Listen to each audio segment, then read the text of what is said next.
नमस्कार दोस्तों, आरती सौरभ सहदेव चैनल पर आपका एक बार फिर से स्वागत है। तो आज हम फिर से लेकर आए हैं आपके लिए एक नई कहानी।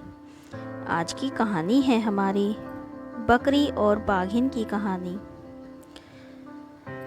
बहुत पुरानी बात है, एक गांव में एक बुढ़ा और बुढ़िया रहते थे। वे दोनों बड़े दुखी थे क्योंकि उनके बच्चे नहीं थे।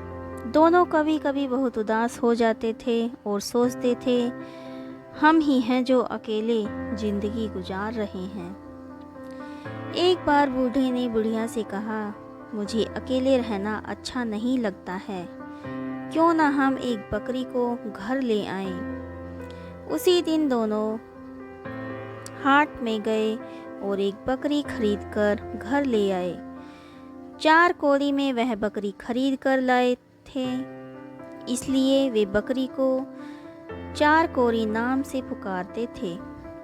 बुढ़िया माई बहुत खुश थी बकरी के साथ। उसे अपने हाथों से खिलाती पिलाती जहाँ भी जाती, चरकोरी को साथ ले जाती। पर थोड़े ही दिन में बकरी बहुत ही मनमानी करने लगी। किसी के भी घर में घुस जाती थी और जो भी मिलता खाने लगती। आसपास रहने वाले बहुत तंग हो गए थे और घर आकर बकरी के बारे में बोलने लगे। बूढ़े बाबा को बहुत गुस्सा आने लगा।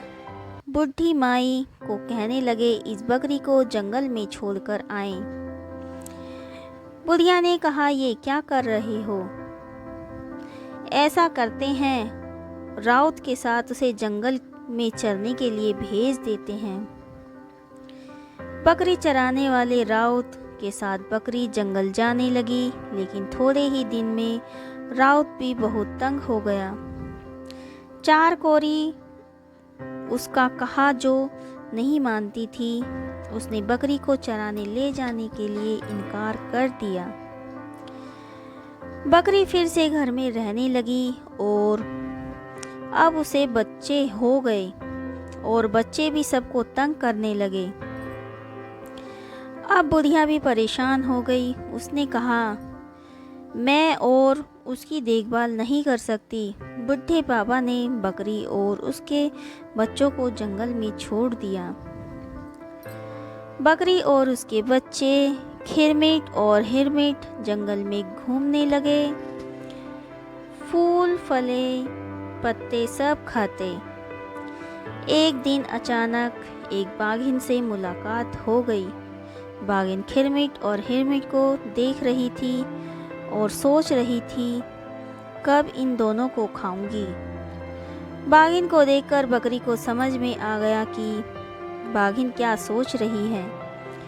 बकरी को बहुत डर लगा, पर हिम्मत करके वह बाघिन के पास गई और अपना सर झुकाकर उसने कहा, दीदी प्रणाम। अब बाघिन तो बहुत अचंभे में पड़ गई। ये बकरी तो मुझे दीदी कहकर पुकार रही है, उसके बच्चे कैसे खाऊं? बाघिन ने कहा, तू कहाँ रहती है? बकरी ने कहा, क्या कहूँ दीदी, रहने के लिए कोई जगह नहीं है मेरे पास। बाघिन ने कहा, तो तेरे पास रहने के लिए कोई जगह ही नहीं है, ऐसा कर मेरे साथ चल। मेरे पास 2 मांद हैं, एक में तू अपने बच्चों के साथ रह जा। बकरी बड़ी खुशी से बाघिन के पीछे पीछे चल दी। उसे पता था बाघिन दीदी संबोधन में बड़ी खुश थी और अब वह उसके बच्चों को नहीं खाएगी। बाघिन के मांद के पास दूसरे मांद में अपने बच्चों के साथ बकरी खुशी से रहने लगी। बाघिन भी उसे तंग नहीं करती थी। लेकिन कुछ दिनों बाद बाघिन को जब बच्चे हुए, बाघिन फिर एक बकरी के बच्चे को खाने के लिए बेचैन हो गई। बच्चे पैदा होने के बाद वह शिकार करने के लिए नहीं जा पा रही थी। भूख भी उसे और ज़्यादा लगने लगी थी। बकरी बाघिन की आंखों की ओर देखती और मन ही मन चिंतित हो उठती। वह बाघिन के पास जाकर दीदी दीदी कहती और बातें करती रहती ताकि उसकी आंखों के भाव बदल जाएं। बाघिन उससे कहती, मेरे बच्चों का कोई नाम रख दो। बकरी ने ही कहा, एक का नाम एक कांटा, दूसरे का नाम दो कांटा। बाघिन के बच्चे एक कांटा और दो कांटा, और बकरी के बच्चे खिरमिट और हिरमिट। शाम होते ही बाघिन ने बकरी से कहा, तुम तीनों अगर हमारे संग सोते तो बड़ा अच्छा होता, या किसी एक और को अगर भेज दो। अब बकरी बहुत परेशान हो गई। क्या हुआ? बाघिन से खिरमिट ने अपनी माँ को चिंतित देखकर कहा, माँ तू चिंता मत कर, मैं जाऊंगा वहाँ सोने। बाघिन के मान में जाकर खिरमिट ने कहा, मौसी मौसी मैं आ गया। बाघिन बड़ी खुश हुई। उसे खिरमिट से कहा, तू उस किनारे सो जा। खिरमिट लेट गया, लेकिन डर के कारण उसे नींद नहीं आ रही थी। थोड़ी देर के बाद वह उठकर बाघिन के पास जाकर उसे देखने लगा। हाँ, बाघिन गाढ़ी नींद में सो रही थी। खिरमिट ने धीरे से एक कांटा को उठाया और अपनी जगह उसे लिटाकर खुद उसकी जगह लेट गया। जैसे ही आधी रात हुई, बाघिन की नींद खुल गई। वह मांद के किनारे धीरे धीरे पहुंची और आंखों तब भी नींद रहने के कारण ठीक से नहीं देख पा रही थी, पर उसने तुरंत उसे खाकर सो गई। जैसे ही सुबह हुई, खिरमिट ने कहा, मौसी अब जा रहा हूँ मैं। बाघिन चौंक गई। खिरमिट जिंदा है तो मैंने किसको खाया? वह तुरंत अपने बच्चे को और देखने लगी। कहाँ गया मेरा एक कांटा? बाघिन गुस्से से झटपटा रही थी। उसने कहा, आज रात को आ जाना सोने के लिए। उस रात को जब खिरमिट पहुंचा सोने के लिए, उसने देखा बाघिन अपनी पूंछ से दो कांटा को अच्छे से लपेट कर लेटी थी। अब खिरमिट सोच में पड़ गया।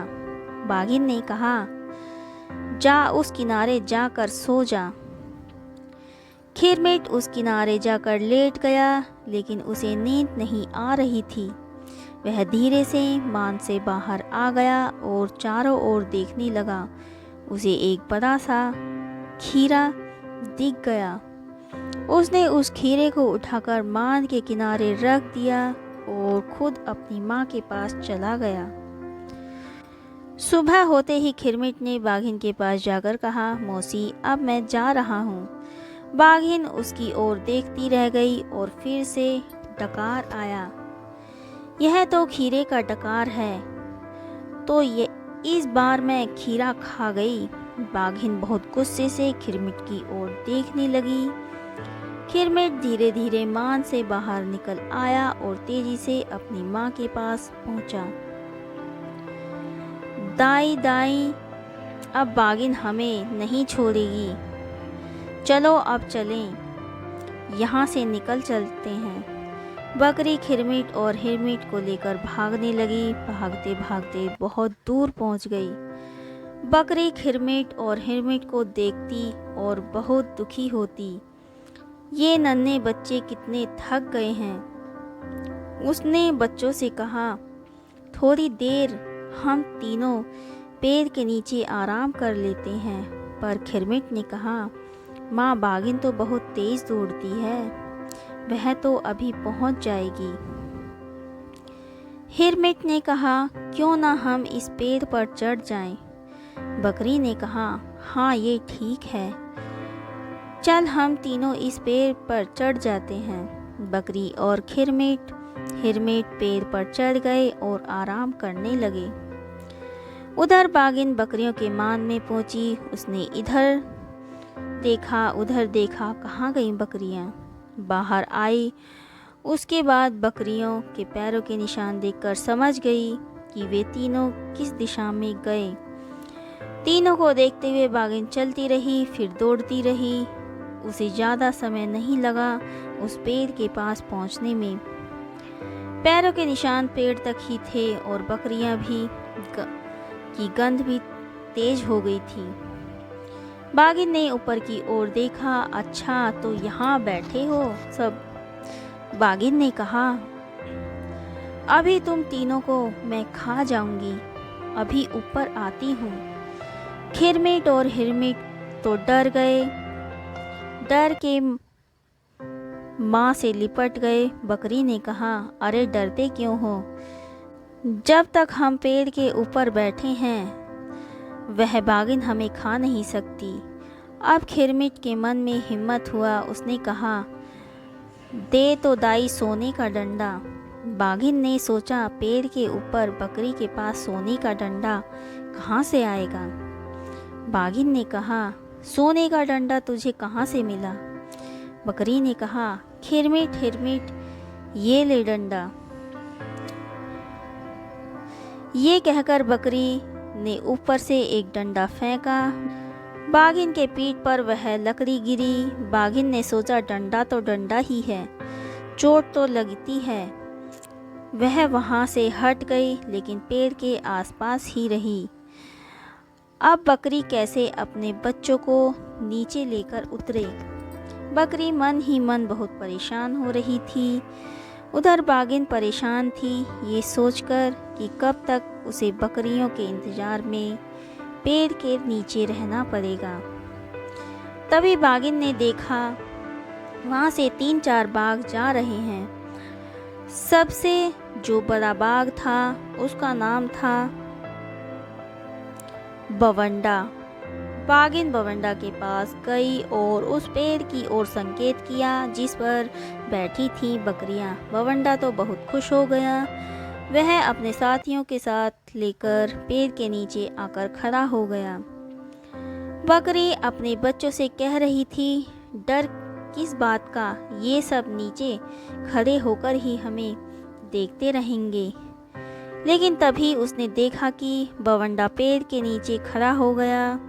उसने ऊपर बाघिन, बाघिन के ऊपर और एक बाघ, उसके ऊपर अब तो चौथा बाघ पेड़ के ऊपर तक आ जाएगा।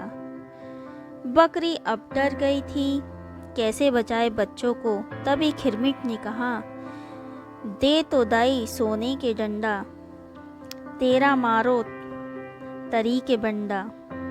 ये सुनकर बवंडा जो सबसे नीचे था भागने लगा, और जैसे ही वह भागने लगा बाकी सब बाघ धड़ाम धड़ाम जमीन पर गिरने लगे। गिरते ही सभी बाघ भागने लगे। सबको भागते देख बाघिन भी भागने लगी। बकरी ने कहा, चल खिरमिट और हिरमिट, हम भी यहाँ से भाग जाएं, नहीं तो बाघिन फिर से आ जाएगी। बकरी अपने बच्चों के साथ दौड़ने लगी। दौड़ते दौड़ते जंगल से बाहर आ गए। तीनों सीधे बुढ़ी माई के घर आ गए और बुढ़ी माई को चारों ओर से घेर लिया। बुढ़ी माई और बुढ़ा बाबा उन तीनों को देखकर बड़े खुश हुए। अब सब एक साथ खुशी खुशी रहने लगे।